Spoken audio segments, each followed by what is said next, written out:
Ова се попладневните вести на Слободен печат.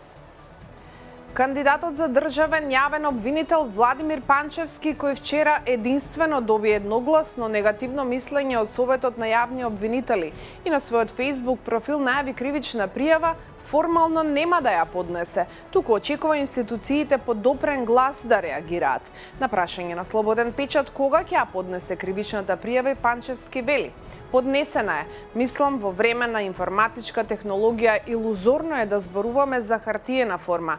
Јас кажав што имам да кажам. Институциите на системот подопрен глас треба да се само уапсат. Советот на јавни обвинители вчера одлучи дека Панчевски не ги исполнува условите од најмалку 10 години работен стаж како јавен обвинител или судија од областа на кривичното право.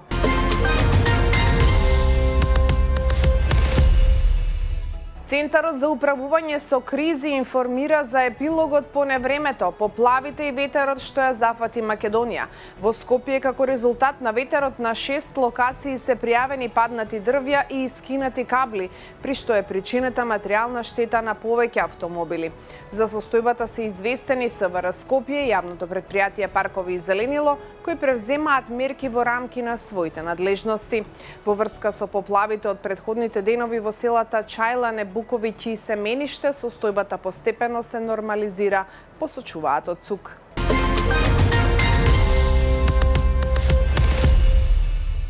Премиерот Христијан Мицкоски изјави дека владата се откажува од набавката на нов воздухоплов по критиките на СДСМ, иако, како што рече, новиот воздухоплов би го користеле и идни влади, а не само оваа.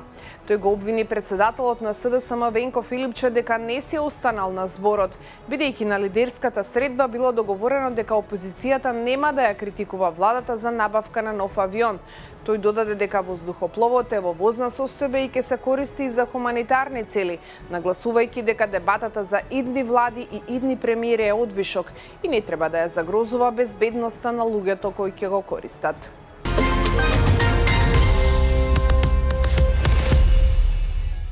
До судска одлука, возилата на безобзирните и диви возачи кои седат зад воланот без возачка дозвола и без положен испит ќе останат паркирани во дворовите на полициските станици ширум Македонија. Со најновите измени на кривичниот законник МВР доби овластување да ги одзема возилата на оние што прават кривични дела во сообраќајот, но и на оние што немаат право да возат, односно управуваат моторни возила без возачка дозвола.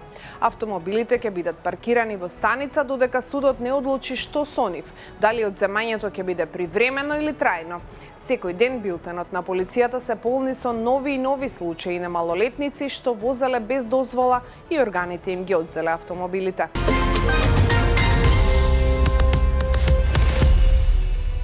Министерството за транспорт информира дека се работи на создавање правна основа за воспоставување авионски линии меѓу македонските аеродроми и аеродромите во Саудиска Арабија.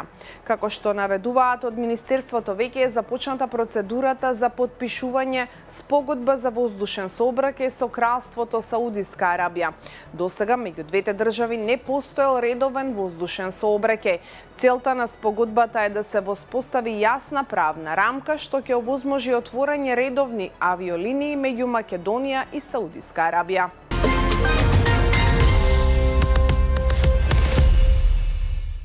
Вкупно 12.824 домакинства во Македонија пијат вода во шишиња, покажаа податоците од последниот попис од 2021 година на Државниот завод за статистика. Експертите велат дека оваа бројка неколкукратно е зголемена во последните 5 години, но за колку нема официјални податоци.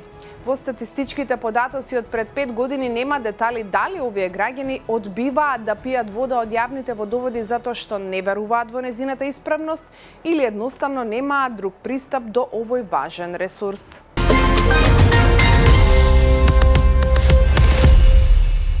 Веќе 6-ти ден поред граѓаните протестираат во Сараево поради стравичната трамвајска несреќа што ја потресе Босна и Херцеговина, а студентите бараат објавување на снимката од моментот на несреќата, објави Дневни Аваз. Стар трамвај, возило што след децении се движало по истите шини, излета од колосек и ја покоси по стојката. Во несреќата загина 23 годишно момче, уште помлада девојка остана без нога, а има и други повредени. Граѓаните на масовниот протест во главниот град на Босна и Херцеговина бараат оставки од сите одговорни во целиот синџир на системот за јавен превоз, воспоставување квалитетен и безбеден јавен превоз и целосно запирање на приватизацијата во овој сектор.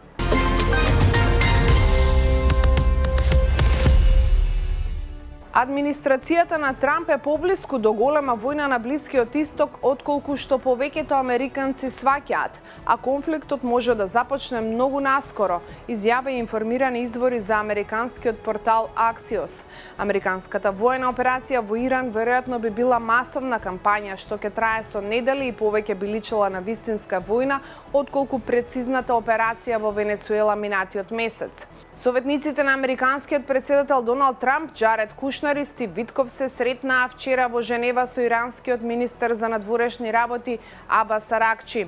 Разговорите трае 3 часа, а по средбата двете страни изјавија дека е постигнат напредок, но разликите се уште големи. Американските представници, како што пишува Axios, не се оптимисти за можноста за брзо нивно премостување.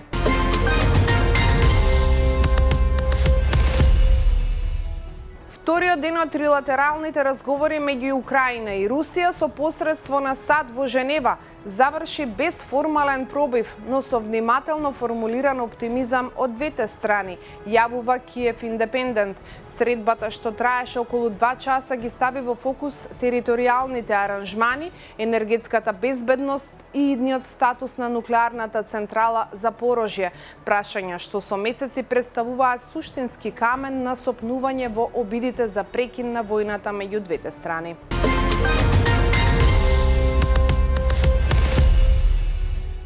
Украинските сили ги потиснаа руските единици во регионот Днепропетровск, објави украинската воено-аналитичка група Deep State, пишува Украинска правда. Според аналитичарите, украинските бранители напредувале во близина на населбите Вишнева, Вербова и Тернова. Независни аналитичари оценија дека територијалните добивки на Украина во приближно 4-дневните борби се јасна победа за Киев, што ги поништи руските успеси постигнати во текот на 3 до 4 месеци со тешки загуби.